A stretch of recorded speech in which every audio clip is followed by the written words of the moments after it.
Yup, that's me. You're probably wondering how I got in this situation. It all started a week ago when I bought HELLDIVERS II. I've been fighting bugs for democracy for the past week, and I gotta say, it's pretty fun.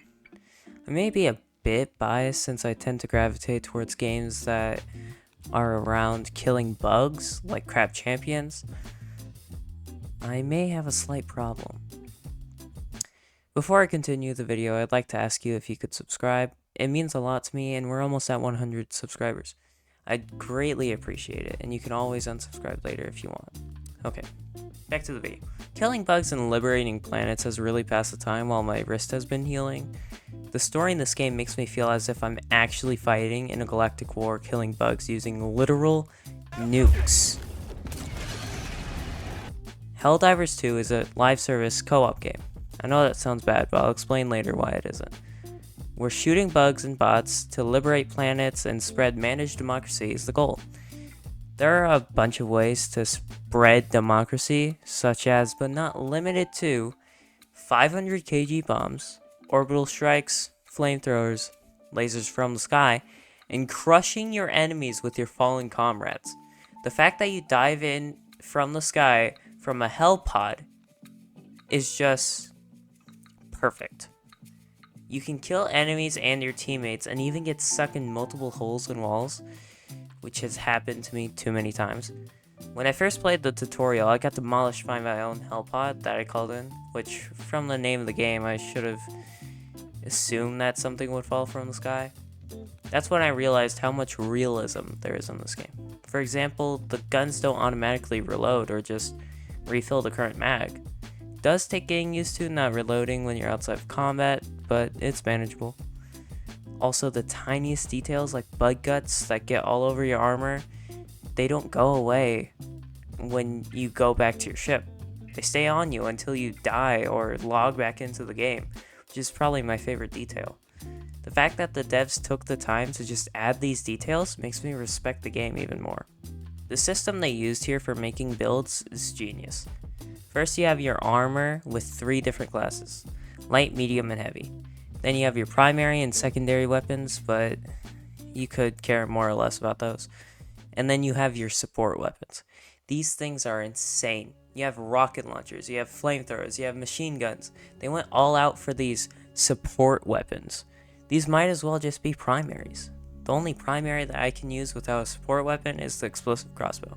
I'm still getting used to it, but the explosion radius is kind of crazy. One time I was trying to help my teammate fight off bugs and I accidentally killed them. 3 times. The armor in this game is okay. Medium is standard armor and doesn't change your walking speed. Light gives you less stamina drain and allows you to run faster, and heavy increases your stamina drain and slows you down. I mostly pick medium armor, not because I care about armor penetration or stamina drain. I pick medium armor because of this.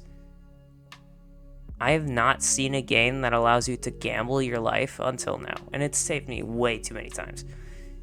Speaking of saving me way too many times, the community. I couldn't think of a different segue. This game has an interesting community. Half the players are focused on the major order and yell at anyone who doesn't want to do it. The other half is getting yelled at for only playing on the bug planets. Now, I'll admit, I don't like doing bug planets. It's just harder than the bug ones in a kind of unfair way. And I know I'm not playing the game as intended, and you can yell at me in the comments.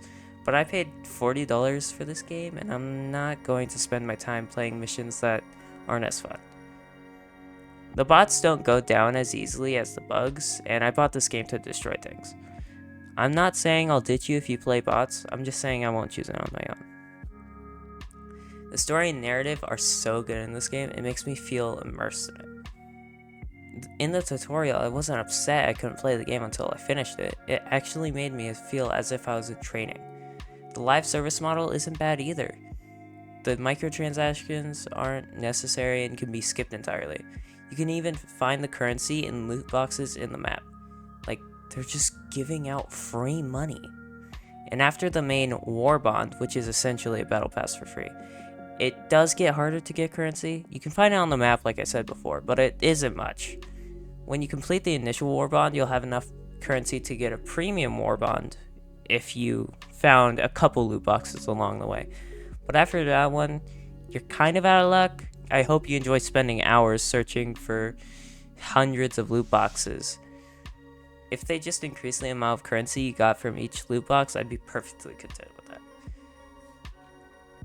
Stratagems. You know, the big lasers and bombs being dropped from the sky? This is the perfect gimmick for this game.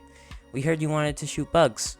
How about you kill them with multiple nukes and rocket launchers instead? Like, what? Of course I'm gonna pull out my wallet to buy a game about dropping nukes on bugs. Just take my money already. The stratagems I usually run are the orbital laser and rail cannon, shield generator, and quasar cannon for lower difficulties, and recoil rifle for higher ones. Also, ship modules. This is essentially general permanent boost to your stratagems. For ship modules, you have to find samples, which are scattered around the map around bug highs. The modules have multiple different categories of what they improve. So far, I have level 1 of each category except for the Eagle one. I've gotten enough samples that I have level 3 of the Eagle modules. You might think that isn't much, but it completely is. After level 3, you double the amount of 500 kg bombs you get and lower the time it takes to resupply them, which is just insane. I've also bought every stratagem that you need and that you don't need a war bond for. I'm totally not flexing. I'm just letting you know. I had in my notes to write about how the game could be improved, and I can't think of anything besides changing how much currency you get from loot boxes. Well, that's gonna be the end of this video. I hope you have a good rest of your day, and I'll see you next time. Bye. Oh, and before I go, here are some clips of my favorite moments. Okay, see ya. Pelican 1 landing sequence initiated. Watch where you're standing.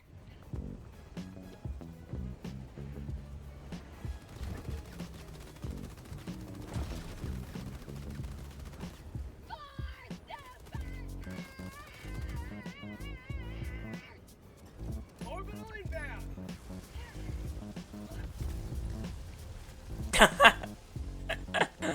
Oh, there was a bug over there.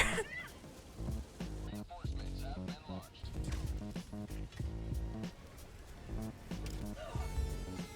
Oh no. I'm dead.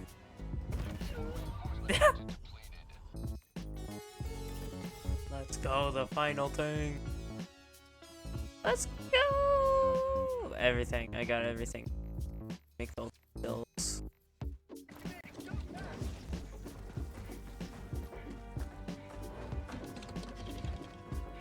Found something.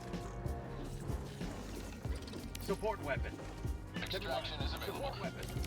Cancel that.